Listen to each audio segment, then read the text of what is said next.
you are able to take Tonight shots, you know. on this So social then I league. got scouted in the middle of the street. I was walking to work, and then they're like, "Oh, you can model." I was like, "Nah, that's not for Wow. me." Do you think that in a country such as Namibia, modeling is something that you can do full time, and put so much effort into that only? Oh my God, I've done a TV commercial that aired all over the world. Yeah. I've been on a billboard that was a fashion week is not a beauty pageant. You can go for 6 months without booking a job. Wow. Everybody deserves a piece of luxury. Yes, yes, yes.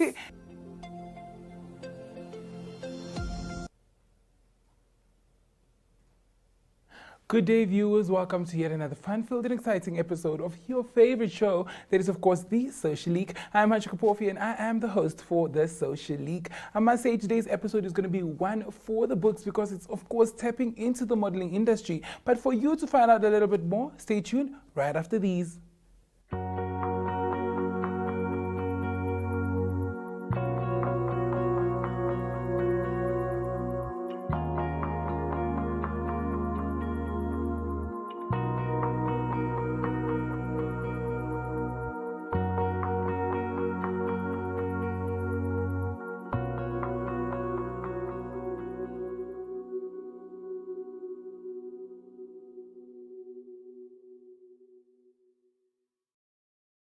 As mentioned earlier, today we will be discussing modeling as a full-time career, and I'm joined in studio by the founder of MTC Vintage Fashion Week and also the founder of Waka Waka Mu. I mean, he has so much on his plate.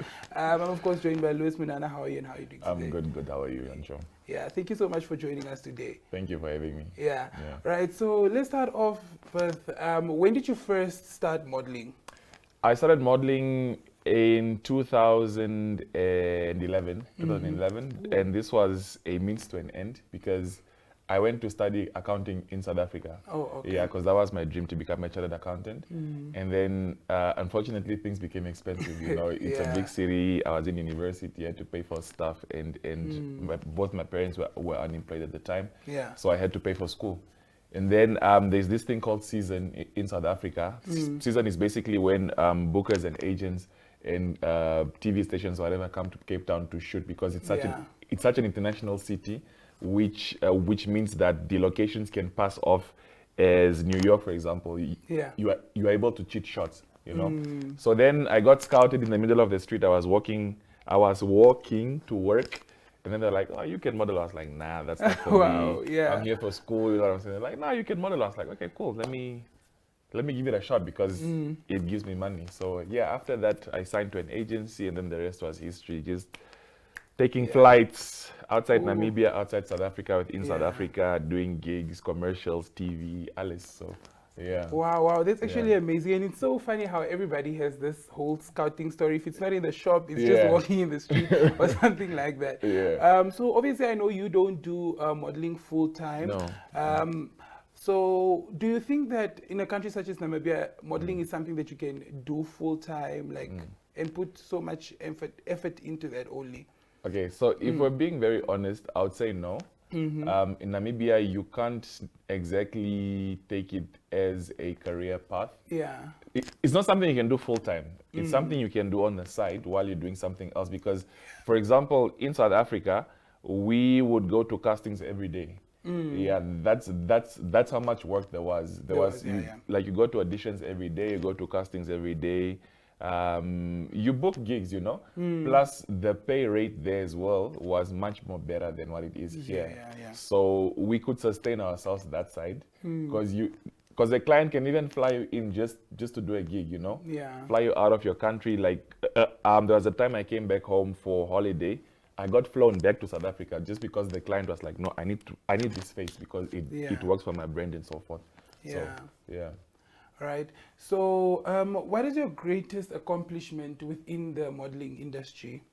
Within the modeling industry, Yeah. I would say my greatest accomplishment was being a co-founder to the MTC Vintage Fashion Week. Yeah, that is because before there was no such platform in the country. True. Now there is a platform. The Namibians understand what it means to have a fashion week. It's contributing positively towards the designers, the models, the stylists, the makeup artists, everybody involved gets to benefit. Yeah. It's shining a spotlight on Namibian fashion. We've gotten so much recognition. It's something that is big. You know what I'm saying? Yeah. So to me, I would say that founding that event specifically is, I can confidently say that is, to me, one of my biggest fashion accomplishments. Yeah. Aside from the personal stuff, because the personal stuff is, oh my God, I've done a TV commercial that aired all over the world. Yeah. I've been on a billboard that was in New York or whatever and stuff like that. You know, Ooh, that is billboard in New York. that's stuff that's personal. But Yeah. I'm talking about an industry as a whole. So Yeah. to me, it's the MTC Windhoek Fashion Week. Yeah, maybe. Yeah. Oh, you've been in billboards in New York. No. I've done a commercial that was all over the world. Oh, not okay. a billboard in New York. So Oh, that was just an analogy to say that Okay. my face has been in Russia, for example. It's been in Europe. It has also been in New York because of a campaign that I did, Yeah. which I'm very proud of, but not a billboard. Yeah. Wow, So- that's very amazing to hear. Yeah. Really, really. We're in studio discussing modeling as a full-time career. After the break, we'll get a little bit into the challenges that he has faced, of course, within this industry, because modeling is not just all glitz and glamour. There are a few challenges that you will face. Join us right after these.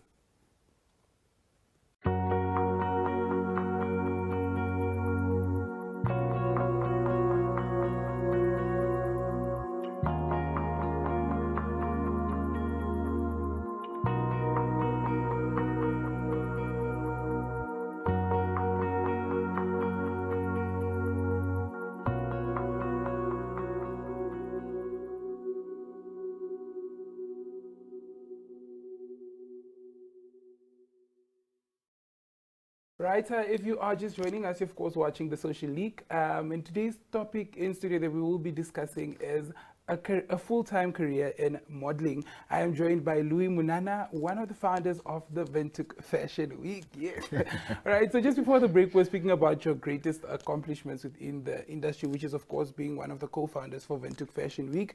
So I want you to touch a little bit into the challenges that you have faced within the modeling industry. First of all, say it Yeah. with me, MTC Windhoek Fashion Week. MTC. Thank you. Windhoek Fashion Week, Thank you, yes. thank you. Challenges faced is basically educating the masses. Yeah. Because I used to come to Namibia and then leave the country, and then journalists would write, okay, he's gone to Fashion Week. He just went to London Fashion Week. He went to Cape Town Fashion Week and so Yeah. forth. So people are always like, what is a fashion week? You know what Yeah. I'm saying? Yeah, so then that's also partially what contributed to starting up the MTC Windhoek Fashion Week.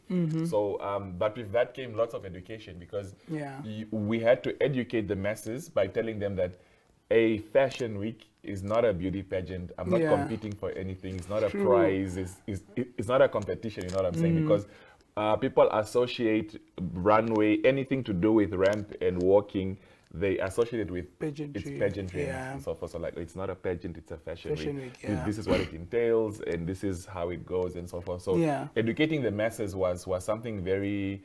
It took years for people to catch along and go like, oh, this is a fashion week. This is Yeah. what it entails. So that whole aspect to show the people that this can be classified as something that can generate income to and possibly sustain a whole industry Yeah. consisting of models, designers, hairdressers, makeup artists, stylists, sound technicians, audio, and all of that. So yeah, to me that was my biggest challenge locally. Yeah. And outside it was a matter of patience. Yeah. So it's more like a psychological issue, because sometimes you can go for 6 months without booking a job, you know, and then when you do book a job, it's like just one job is enough to sustain you for a whole year, you know.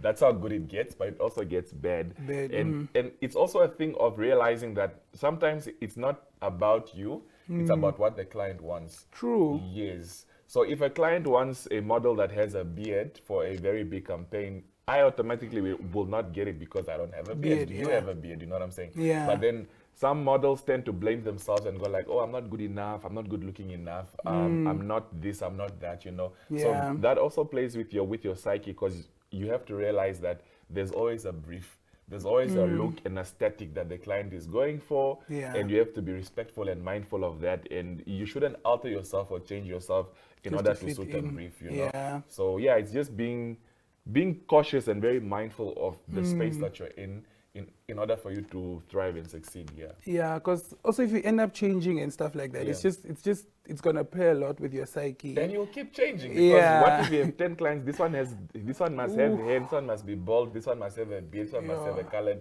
You know what I'm saying? I can just colored imagine. eyes. So it's Yeah. like every time you're altering your look just to fit a brief, it won't Yeah. work. Yeah. Right. So, what do you enjoy most about the modeling industry? Oof, I love the creativity. Yeah. Yeah, I absolutely love the aesthetics of it all, you know, so I've transitioned from just being a model to being a co-founder for the MTC Venduk Fashion Week Yeah. to now also designing. Yeah. So I have my own clothing line, it's called Zuriel. So basically I create looks, I create designs based on what I feel is cool and hype and hip and nice. Yeah. And people tend to buy into that. They're like, oh my gosh, that's so cool. I'm like, yeah, and because it was up here, now it's physical. So just the Yeah. visual aspect of it, the aesthetics of creating something from scratch, creating Yeah. something new.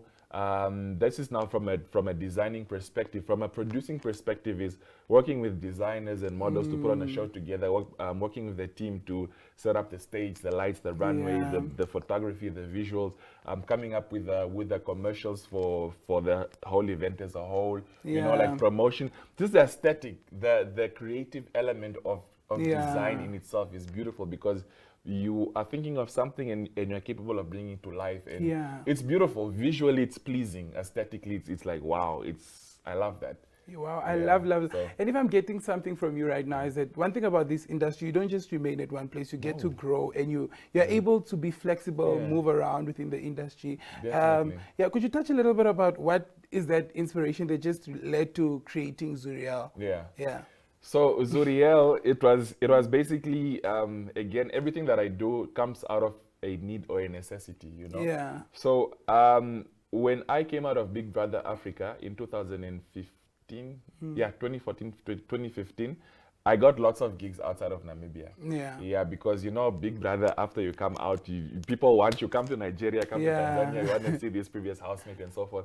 So I would work a lot hand in hand with designers. Yeah. Yeah. So then I realized that I was basically designing my looks. I was creating everything, and I was just using their spaces to create these items. Yeah. It wasn't a thing of, okay, here's what we have, get dressed. I'm like, no, this is what I want to wear. This is Yeah. how my piece should look. This is so. Then I realized, dude, you're actually designing. Yeah. Yeah, you are creating your own looks. Then I'm like, Yeah. I can do this, you know. Yeah. And then every time I would get dressed, people would be like, okay, I would wear that, and it's very Yeah. nice. You know what I'm saying? Then I was like, you know what? Let me give it a shot. Let me try this design thing for real, and just Yeah. put my creativity out there and see where things go. And then the rest is history. The brand was Wow. launched, and here we Yeah. are. I'm designing for weddings, designing for True. big projects, designing for my fellow people in the industry, personalities, showcasing outside the country now this year for the first time. So yeah, it's gonna Ooh, be dope. showcasing outside the country. Yeah, it's Oh. happening. So outside Excited. the country, outside the continent. So Wow. it's big. It's a big year. Everybody That's an exclusive, deserves. by the way. Yeah. Wow. Everybody deserves a piece of luxury. Yes. Amen to that. All right. So, what advice do you have for anybody that would like to join this industry? Advice is you need to have a tough skin because creativity in its broader sense requires you to have sort of a cult-like following. Yeah. Yeah, because you won't step on the scene and immediately be a hit, you know what I'm saying? Yeah. It takes time for people to understand, like, okay, who is this guy? Who is this girl? What is she about? It's the same in the art space, you know? Yeah. You won't come up with a song and immediately people will gravitate to that. True. It requires you to keep hammering and hammering and hammering. And sometimes that gets a lot because things don't pay off immediately and you suffer financial strains. So you have to be patient enough and be in a position where you are comfortable with the wait. Because sometimes the wait might be longer, the wait might be shorter, but you have to be comfortable with the wait. So for me, how I've dealt with that is by having a tribe. So my tribe or your tribe are your closest people in your circle, you know? People that will keep you sane when you are doing your best and nothing is working, Working, or yeah. things are taking too long to manifest the way you'd want them to manifest. But your tribe is there to keep you intact, you know. Make sure you are Yeah. fed, make sure you have a place to stay, make sure you are sorted while pursuing your art and your craft. Yeah. So my advice would be just find yourself a very close-knit tribe that's going to be there, because the arts and creative space in a whole requires a lot of patience, you know. Yeah. Yeah, so you shouldn't be discouraged. You just keep pushing and pushing and pushing, and eventually You will that door get is there. gonna open. So yeah. All right, so Yeah. thank you so much for joining us today. It was a lovely discussion that we Thank had you. here. All right, there was today's discussion, modeling as a full-time career. Join us again next week for another episode of The Social League. From me, Hanchi Kapofi, and Louis Munana. It is goodbye. Hi guys.